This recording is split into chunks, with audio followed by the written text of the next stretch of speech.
مدنیت کے شعبے میں ہمارا فلیگ شپ منصوبہ ریکوڈیک اس سال فائنینسنگ اور امپلیمنٹیشن کے کئی اہم سنگ میر عبور کر چکا ہے۔ ہم اس منصوبے کی بر وقت تکمیل کے لیے پرعزم ہیں۔ جناب اسپیکر، میں اب انفارمیشن ٹیکنالوجی اور ٹیلی کمیونیکیشن پر بات کرنا چاہتا ہوں۔ پاکستان میں انفارمیشن ٹیکنالوجی کا شعبہ تیزی سے ترقی کر رہا ہے۔ یہ شعبہ ملک کی ترقی اور ایکسپورٹ بڑھانے میں نہایت اہم کردار ادا کر رہا ہے۔ گزشتہ ایک سال میں اس شعبے میں کئی اہم کامیابیاں حاصل ہوئیں جس کی تفصیل درج ذیل ہے۔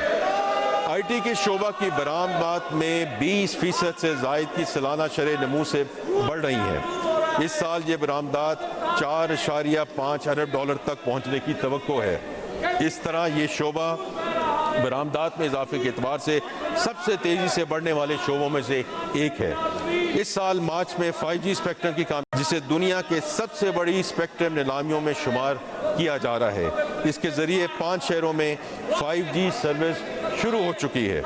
حکومت نے رائٹ آف وے چارجز کو ختم کیا جس کے نتیجے میں 2024 کے 20 لاکھ گھروں کے مقابلے میں 50 لاکھ گھروں میں فائبر لائنز دستیاب ہیں اور ٹیلی کام ٹاورز کی فائبرائزیشن 14% سے بڑھ کر 18% ہو چکی ہے۔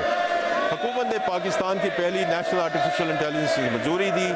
گزشتہ ایک سال میں 10 لاکھ کے قریب پاکستانی نوجوانوں کو آئی ٹی اور مصنوعی ذہانت کی مہارتوں پہ تربیت دی گئی۔ ڈیجیٹل نیشن پاکستان ایکٹ کے تحت ہم نے ملک میں ڈیجیٹل ٹرانسفارمیشن کی قانونی بنیاد رکھ دی ہے۔ اس کے تحت national digital I D, national exchange layer اور اوپن ڈیٹا ایکو سسٹم جیسے منصوبے شروع ہو چکے ہیں۔ مرکزی حکومت، عدالتی نظام اور پارلیمنٹ میں ڈیجیٹل تبدیلی کا سفر پر گامزن ہے۔ جناب اسپیکر، یہ صرف ٹیکنالوجی کا استعمال نہیں بلکہ ریاست اور شہری کے درمیان رشتے کو شفاف اور فعال تر بنانے کی صحیح ہے۔